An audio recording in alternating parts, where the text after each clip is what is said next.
وہ بڑا بے نیاز ہے۔ حسد آپ کو تباہ کرے گا۔ دنیا میں پہلا گناہ جو ہوا تھا وہ حسد تھا۔ ابلیس نے حضرت آدم سے حسد کیا، کہنے لگا میں بہتر ہوں، سرداری اس کو مل رہی ہے، یہ تو اللہ کو پتہ ہے نا کس کو دینی ہے۔ اور دنیا میں پہلا قتل حسد کی وجہ سے ہوا۔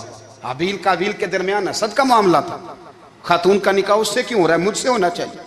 حسد تباہی کرتا۔ آپ یقین کریں، یعنی دکاندار کے سامنے دوسری دکان پڑتی ہے اور پریشان ہو جاتا ہے، وہ کہتا ہے میرا کیا بنے گا، لا حول ولا قوت الا باللہ العلی العظیم، یعنی تیرا کیا خیال ہے کہ تیرے حصے کی روٹی وہ کھا جائے گا، اتنا چھوٹا دل، یعنی تیرا موقف یہ ہے کہ تیرے حصے کا نصیب اس تک چلا جائے گا، یہ تیری خواہش ہے۔ ایک دوسرے کی کمزوریاں بیان کرنا، اس کا تو مال ہی ناقص ہے جی، اس کے تو پاس ہی کچھ نہیں، یہ تو کمزور لوگوں کا طریقہ ہے۔ میرے رسول کریم علیہ السلام گزر رہے تھے، پت جھڑ کا موسم تھا، خزاں کا موسم تھا، درختوں کے پتے جھڑ رہے تھے، صحابہ کو ساتھ لے کے حضور گزرے اور ایک درخت کی ٹہنی کو پکڑ کے حضور نے ہلایا۔ صحابہ فرماتے ہیں کہ چھم چھم اس کے پتے گرے، زمین پر ڈھیر لگ گیا۔ حضور نے فرمایا دیکھا تم نے کیا ہوا؟ حضور ہاں۔ فرمایا کتنی تیزی سے پتے جھڑے ہیں، صرف تنا رہ گیا ہے اور خالی ٹہنیاں رہ گئی ہیں، کوئی حسن بچا ہے؟ حضور نہیں۔ تو نبی کریم فرمانے لگے جو حسد کرتا ہے نا اس کی نیکیاں بھی اسی طرح جھڑ جاتی ہیں، اسی طرح۔ اور ایک جگہ حضور فرمانے لگے جس طرح راکھ لکڑی کو آگ کھا جاتی ہے، جس طرح لکڑی کو آگ، جب آگ کھا جائے تو پھر لکڑی کو لکڑی نہیں کہا جاتا، راکھ کہا جاتا ہے، کوئلہ کہا جاتا ہے، اس کی اصل باقی یعنی اسے کھائی جاتی ہے۔ تو حضور علیہ السلام فرمانے لگے جس طرح آگ لکڑی کو کھا جاتی ہے، فرمایا اسی طرح حسد نیکیوں کو کھا جاتا ہے، نیکیاں رہتی نہیں۔ حسد کرنے والے کے پاس نیکیاں یعنی ان کی اصل شکل موجود، کبھی بھی حسد نہیں کریں۔ اللہ کی تقسیم ہے، جس کو چاہے جب چاہے جتنا چاہے عطا کرے۔ اور چوتھی بات میرے بھائی، کبھی بھی بغض نہ پیدا کریں۔ بغض والے لوگ بے سکون رہتے ہیں۔ بہت ساری کمزوریاں ہمارے اندر ہوتی ہیں نا، پھر اللہ ہماری روزی تو نہیں نہ بند فرماتا، یہ تو نہیں کہتا کہ زمین سے نکل جاؤ۔ اگر یہی والا معاملہ ہو جو ہمارا ہے کہ شادی پہ اس نے میرے ساتھ برا سلوک کیا تھا، اب ساری زندگی بغض رکھنا ہے، اگر یہی معاملہ فرشتے اللہ کی بارگاہ میں کہیں کہ یا اللہ اس نے فلانے دن شراب پی تھی، اب اس کو زمین میں نہیں رہنے دینا، نظام زندگی چلے گا؟ تو اگر اللہ ہمیں معاف کرتا ہے تو ہم بندوں کو معاف کیوں نہیں کرتے؟ آپ یقین کریں اتنی لمبی عداوتیں، اتنا لمبا حسد، اتنا لمبا بغض، اتنا لمبا۔ حدیث میں نے پڑھی، میں حیران رہ گیا۔ میرے نبی کریم علیہ السلام نے فرمایا اپنی بیوی سے کبھی بغض نہ رکھنا، اگر اس کی ایک بات ناپسند ہو تو اسے چھوڑ کے وہ بات دیکھو جو تمہیں پسند ہے۔ میں اس حدیث کو پڑھ کے سوچنے لگا کہ کیا بیوی کا بھی بغض رکھتے ہیں لوگ؟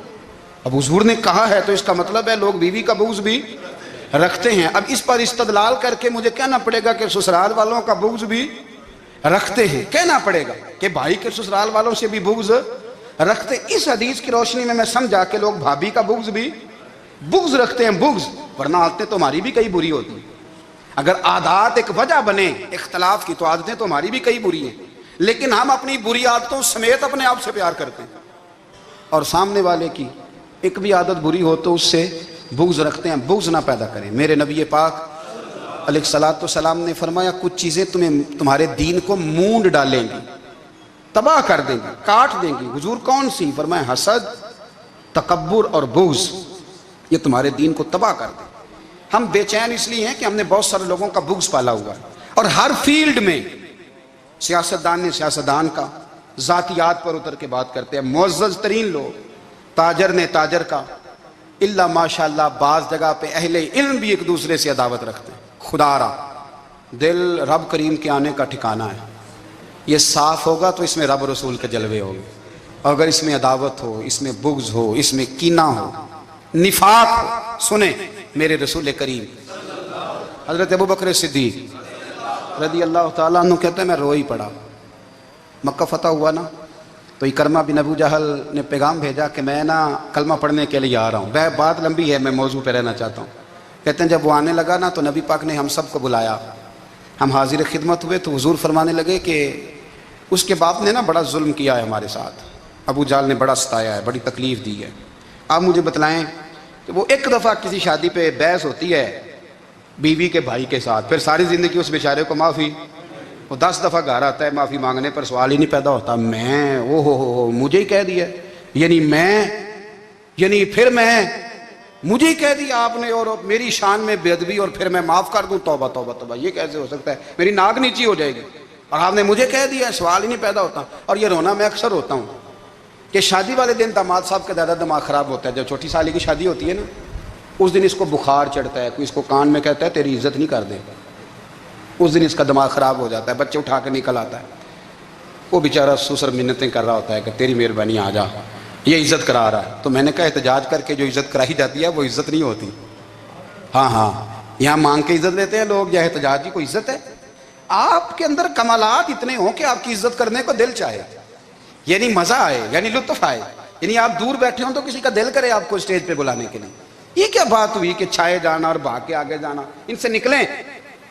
اکرمہ بن ابو جال کلمہ پڑھنے کے ارادے سے آ رہے ہیں، حضور علیہ السلام نے صحابہ کو بلایا۔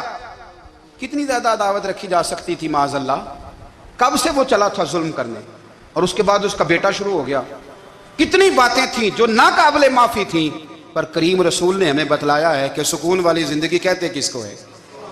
جب سب لوگ جمع ہو گئے تو حضور نے فرمایا بھئی وہ کلمہ پڑھنے آ رہا ہے، اس کے باپ نے ظلم بڑے کیے ہیں، پر میری نصیحت یہ ہے کہ اس کے سامنے اس کے باپ کو برا نہ کہے، خبردار کوئی اس کے سامنے کوئی بات نہ کرے۔ اب وہ کلمہ پڑھنے آ رہا ہے، مطیع ہو کے آ رہا ہے، بان کے آ رہا ہے۔ کہتے ہیں اللہ کے رسول نے نا کافی دیر تک خطبہ دیا، بریفنگ دی، بات سمجھائی۔ جناب صدیق اکبر کہتے ہیں میں رو پڑا۔ ایک صحابی مجھے کہنے لگے تمہیں کیا ہوا؟ تو میں نے کہا میں مصطفیٰ کی رحمت پہ رو رہا ہوں، دیکھو کن کے لیے حضور گراؤنڈ بنا رہے ہیں، اے دیکھو کن کے لیے حضور تیاری کر رہے ہیں، جنہوں نے ساری زندگی دشمنی کی۔ خدا را یہ اندر سے عداوتیں نکال پھینکو۔ او بھائی اتنا تو لمبا ٹائم ہی کوئی نہیں، اتنا تو وقت ہی کوئی نہیں، اس کو صاف رکھو۔ بندہ کوئی کر بھی گیا تو کوئی حرج نہیں، چنگی مندی سجنا کولوں 100 واری ہو جاندی، یار یاراں دا گلہ نہیں کر دے۔ اصل پریت یار یاراں دا جڑا گلہ کردا جے یار نہیں جے ہوندا۔ ہاں پکی بات، پکی پیڑی۔ میرا ایک سنگی مجھے آ کے کہنے لگا فلانی جگہ بندہ یہ بات کر رہا تھا، میں کہ تو اوتھے ہی سیں سوندا سیں، تم ہی نال ہی سیں، میرا تو سجن بات سن ہی نہیں سکتا۔ چنگی مندی سجنا کولوں 100 واری ہو جاندی، یار یاراں دا گلہ نہیں کر دے، اصل پریت جنہاں دی۔ ہاں جو بندے پھر ہوتے اس طرح کے، ان کے لیے بھی میاں صاحب نے کہا ہے، ان کے لیے بھی میاں صاحب نے کہا ہے، ان کے لیے بھی آپ نے بات ارشاد فرمائی ہے۔ آپ نے فرمایا چنگا ہویا لڑ نیڑیوں چھٹا، کتے عمر نہیں لنگی ساری، بے قدراں دی یاری کولوں توبہ لکھ لکھ واری۔ او چنگا ہویا لڑ نیڑیوں چھٹا، کتے عمر نہیں لنگی ساری۔ جو اس طرح کا تھا نا شکوے کرنے والا، بغض رکھنے والا، فرمایا بے قدراں دی یاری کولوں توبہ، یعنی لاکھ تے لاکھ کنے ہو گئے، یعنی 2 لاکھ واری توبہ کی تھی انہوں نے، گنی نہیں جا سکتی جتنی میاں صاحب نے توبہ کر دی۔ بے قدرے دوست، بے قدراں دی یاری کولوں توبہ لکھ لکھ واری، چنگا ہویا لڑ نیڑیوں چھٹا، کتے عمر نہیں لنگی ساری۔ تو مہربانی کریں، ایک تو اگر آپ مطمئن رہنا چاہتے ہیں تو کبھی کبھی نا مست ہو کے ذکر الہی کریں، مست ہو، وہ والا ذکر نہیں جس میں آپ موبائل بھی دیکھ رہے ہیں اور کہانیاں بھی۔ میرے سامنے کو بندہ جمعے والے دن یا تقریر کے درمیان تسبیح لے کے بیٹھ جائے تو میں اس سے پوچھتا ہوں تو دو کام ایک ٹائم جی میں پہ کرنا ہے؟ میری بھی بات سن رہے ہو، تسبیح پڑھی تو ممکن ہی نہیں۔ تسبیح تو تسبیح ہے، جب وہ ہوگی تو پھر کوئی اور کام سوال ہی نہیں پیدا ہو۔ ایک تو ذکر کریں محو ہو، دوسری بات حقیقت کا سامنا کریں۔ آپ اگر مطمئن رہنا چاہتے ہیں تو حقیقت پسند بنیں۔ تیسری بات حسد چھوڑ دیں، دوسروں کو ڈسکس کرنا چھوڑ دیں، آپ یہ دیکھیں کہ اللہ نے مجھے کیا کچھ دیا، اس پہ راضی رہیں۔